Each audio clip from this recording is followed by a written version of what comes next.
중소기업기술정보진흥원의 김다영 주임연구원님께서 2022년 글로벌 원천기술 사업화 프로그램이라는 주제로 발표해 주시겠습니다.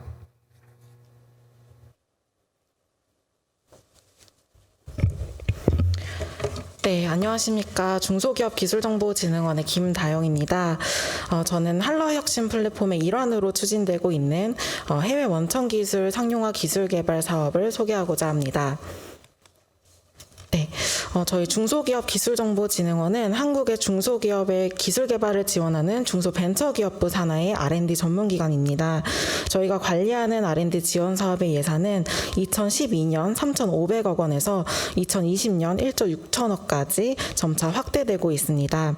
오늘은 한국과 러시아 간 기술 협력을 통한 상용화 기술개발을 지원하는 해외 원천기술 상용화 기술개발 사업에 대해 설명드리고자 합니다. 이 사업은 기술협력 대상국의 원천기술, 혁신기술과 한국 중소기업의 ICT 생산기술을 결합하여 후속 상용화 기술 제품을 개발하거나 현지의 수요기술을 한국 중소기업이 기술 개발하여 신북방의 신시장을 개척할 수 있도록 지원하는 데 목적을 두고 있습니다. 지원 대상은 한국 중소기업이며 과제당 최대 2년 4억 원 이내에서 지원합니다. 사업비 안에서 기술 이전 비용을 활용할 수 있으며 한국 중소기업에서 별도로 지불할 수도 있습니다.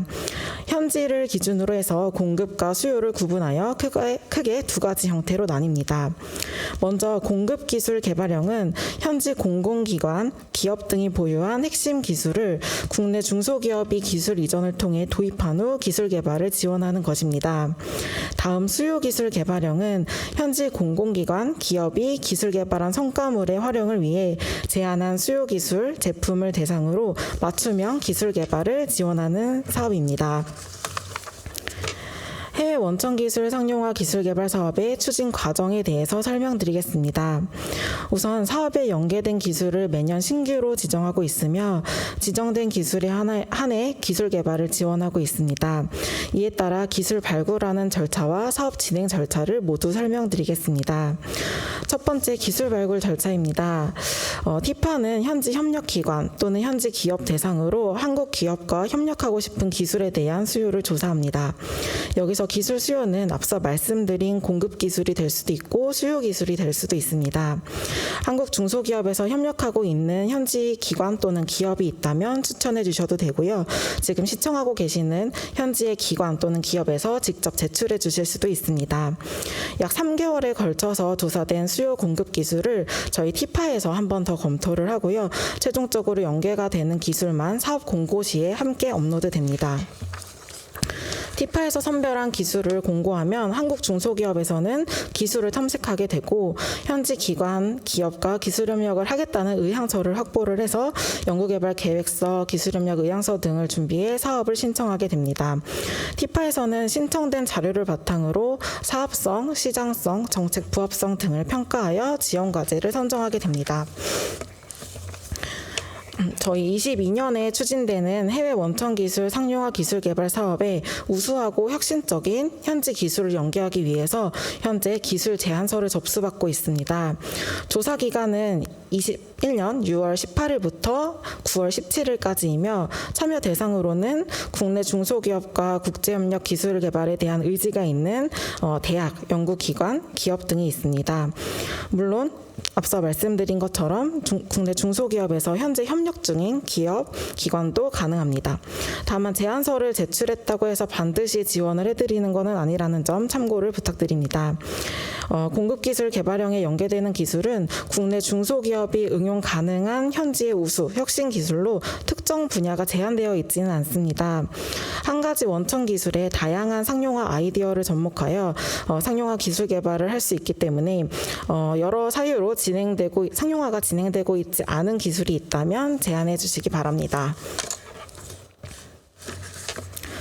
수요기술 개발형 같은 경우에는 국내 중소기업이 개발을 해서 현지로 공급하였을 경우에 협력에 의향이 있는 현지의 수요기술로 이 역시 특정 분야로 제한되어 있지는 않습니다. 다만 우리 기업이 현지 수요에 기반해서 2년의 개발기간 내에 제품 생산이 가능한 범위라면 더욱 좋을 것 같습니다.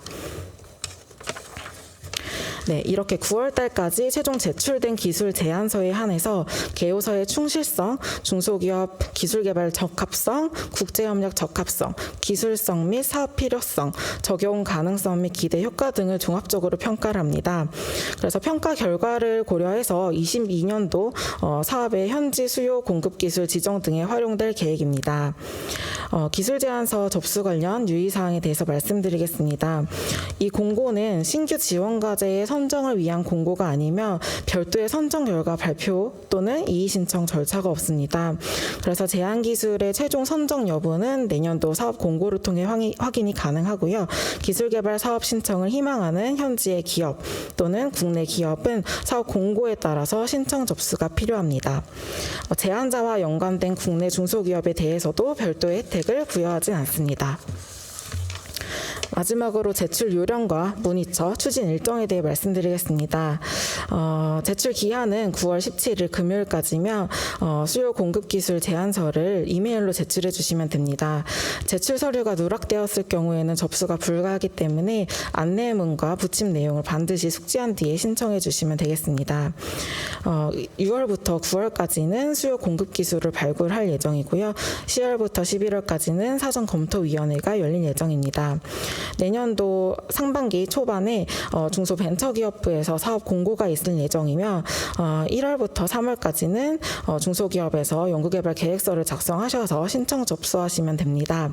선정평가는 다음 달인 4월에서 5월까지 이루어질 예정이고요. 6월에 티파와 중소기업 간의 협약이 체결될 예정입니다. 네, 22년도 사업에 참여해서 국내 중소기업과 기술 협력을 하고 싶은 현지의 기관 또는 기업이 있다면 반드시 이번에 기술 제안서를 접수해 주셔야 됩니다. 기술 제안서 양식은 이와 같습니다. 협력하고 싶은 유형, 간단한 기업 정보, 기술 분야를 적어주시고 가장 중요한 부분은 기술 제목, 기술 키워드, 기술 정보입니다. 티파에서는 이 제안서를 보고 평가를 할 예정이며 한국에 있는 중소기업들은 이 제안서를 보고 직접 현지에 있는 기업에 연락을 하게 될 것입니다. 해외 원천 기술 상용화 기술 개발 사업에 관심이 있는 기업들은 이제 SM텍 또는 한러 혁신센터 홈페이지에서 관련 자료를 업로드를 해놨기 때문에 참고해 주시면 되겠습니다. 많은 관심과 연락 부탁드립니다. 감사합니다.